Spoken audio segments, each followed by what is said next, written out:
Tiago tem 8 anos e quase 240 mil seguidores no YouTube. Todo mundo tá fazendo, vai. Será que é só você? Uma rotina de gravação não estava fazendo bem pro Crianças Tiago. têm perfis nas redes sociais cada vez mais cedo. Se inscreva, clique em gostei. É que o trabalho infantil artístico ele precisa de uma autorização que é concedida pelo Poder Judiciário. Oi, tudo bem com vocês? Tipo de dano biopsicossocial. Não é adultização precoce, não é violência? Claro que é violência. Eu faço tudo sozinha, eu tenho a ideia, eu vou lá e gravo. Se envolve dinheiro, é trabalho. E existem alguns limites para isso.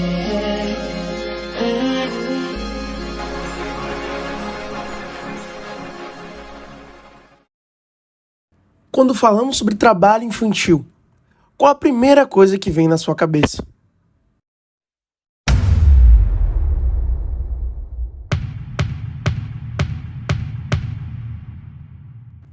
De maneira muito comum, a maioria das pessoas associa o trabalho infantil à figura da criança, que pela imposição socioeconômica da sua própria subsistência ou de seu núcleo familiar, acaba por iniciar a sua atividade laboral precocemente, se submetendo à prestação de serviços em ambientes rurais, domésticos e nas ruas, em uma idade muitas vezes menor do que aquela prevista legalmente.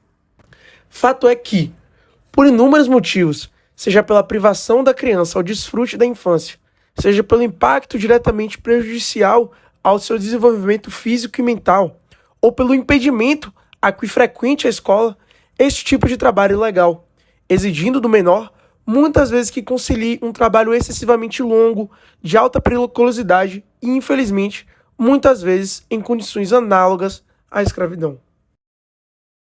Informações divulgadas pela OIT e pela Unicef alertaram que, entre 2016 e 2020, o número de crianças e adolescentes nessa situação chegou a 160 milhões em todo o mundo, representando um aumento de 8,9 milhões.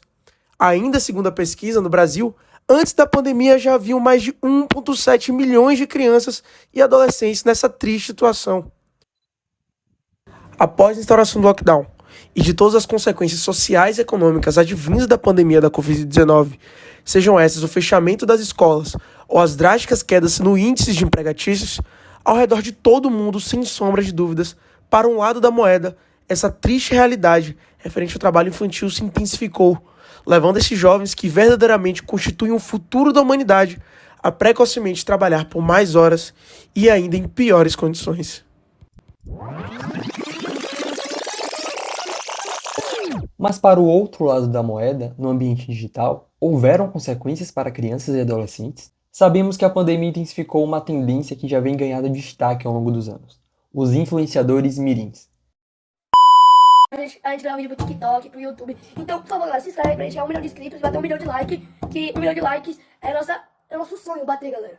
Que, por sua vez, enfrentam uma suposta nova modalidade de trabalho, que, embora tenha se tornado cada vez mais comum, é ainda muito silenciosa e pouco discutida se comparado com o trabalho infantil tradicional, como conhecemos. Aqui vemos crianças que, no ambiente virtual, produzem diversos tipos de conteúdos de forma recorrente e com habitualidade em suas redes sociais.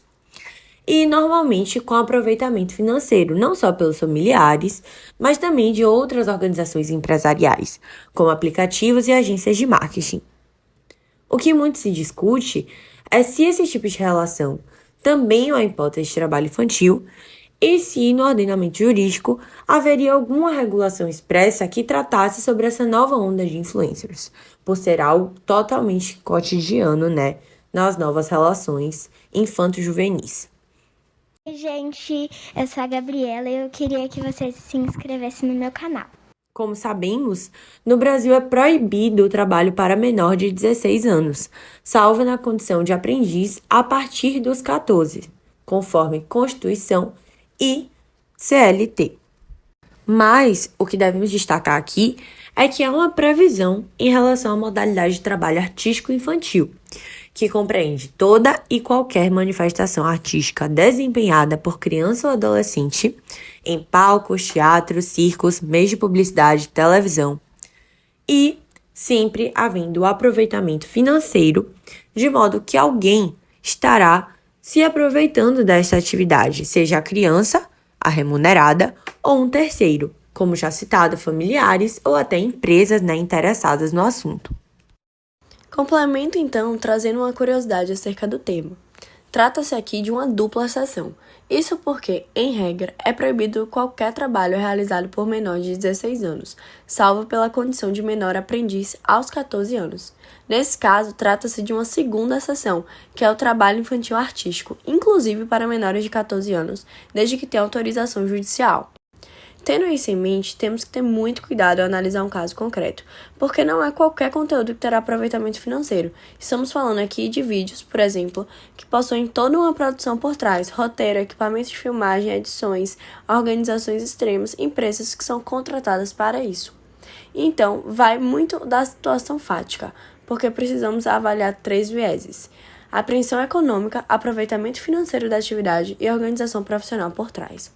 Não há por que não enquadrar o trabalho artístico infantil nessa situação fática dos influencers mirins, porque não deixa de ser uma manifestação artística decorrente de um direito fundamental previsto na Constituição Federal acerca da liberdade artística, porém no âmbito digital, através das redes sociais, seja por meio de enquetes no TikTok, vídeo no YouTube, sessões de fotos no Instagram.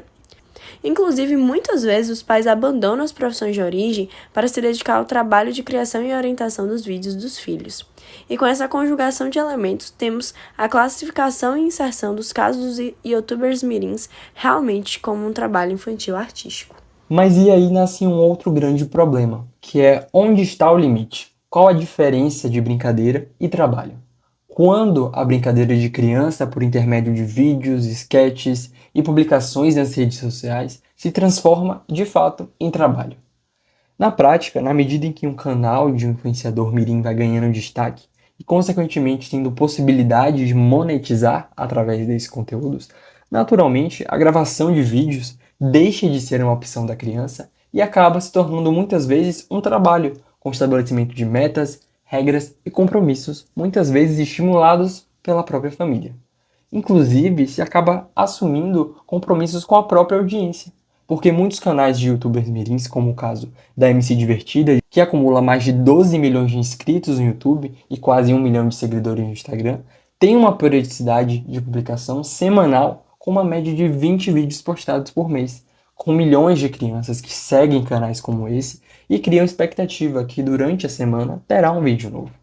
Inclusive, no caso da MC Divertida e da Jéssica Souza, também influenciadora digital, encontramos uma realidade muito problemática, porque além do nítido compromisso que as duas têm em produzir conteúdo, seja para o TikTok, seja para o YouTube, de forma semanal, graças à proporção e magnitude que o trabalho delas tiveram, elas ainda assumem o ônus de serem atrações em festas de crianças e fazerem diversos shows. Eu sou a Jéssica Souza e eu tenho certeza que a gente vai se divertir bastante. E não só isso. Esse compromisso semanal em produzir conteúdos, seguir uma rotina, também se justifica por 2 motivos que certamente envolvem remuneração.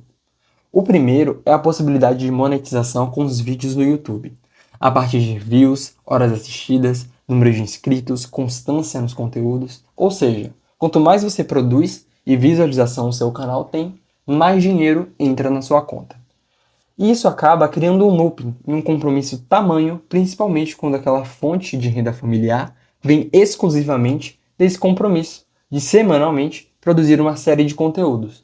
E quando falamos de uma criança que desde cedo precisa lidar com esse tipo de coisa, é uma situação muito delicada. A segunda forma de remuneração são os contratos de publicidade na lei. E nesse sentido, temos regulações específicas que proíbem e condicionam propagandas de crianças para crianças, através da Resolução 163 do Conselho Nacional da Criança e Adolescente. Então, diante de tudo exposto, devemos nos perguntar quais consequências realmente são trazidas para a vida dessas crianças. No caso de Maísa, atriz e apresentadora que começou a carreira na televisão aos 3 anos de idade, o Ministério Público Federal investigou a exposição da criança no SBT, programa de que fazia parte.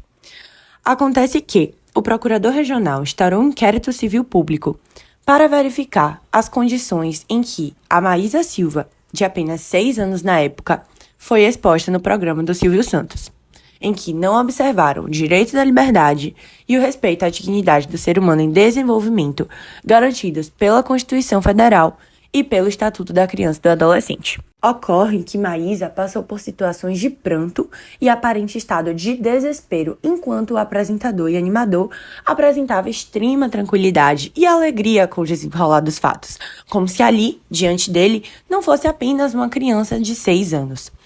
Ela ficou nervosa ao ser provocada pelo apresentador, desesperou-se, saiu aos prantos ao bater a cabeça em uma câmera e começou a gritar pela mãe, desesperadamente. Diz que só queria sair dali, que não queria mais fazer parte daquele programa. Com isso, o inquérito do Ministério Público Federal apurou também quais medidas legais cabíveis podem ser adotadas em relação ao desrespeito de princípios constitucionais legais sobre a produção de programas de rádio e televisão. Além disso, também sobre a exploração indevida de imagem e a violação de direitos da criança. Para isso, apuraram também o contrato firmado entre a menina Maísa, de apenas 6 anos, ou com seus pais, com a emissora, para a participação desse trabalho no programa. Além disso, fica muito claro que os mesmos problemas continuam ocorrendo na atualidade. Crianças que antigamente eram expostas através de programas abertos de televisão para uma audiência de um país inteiro, hoje em dia têm a sua audiência através das redes sociais. É o caso de Bel, de 13 anos, que começou o canal aos 5 anos e atualmente tem mais de 7 milhões de inscritos.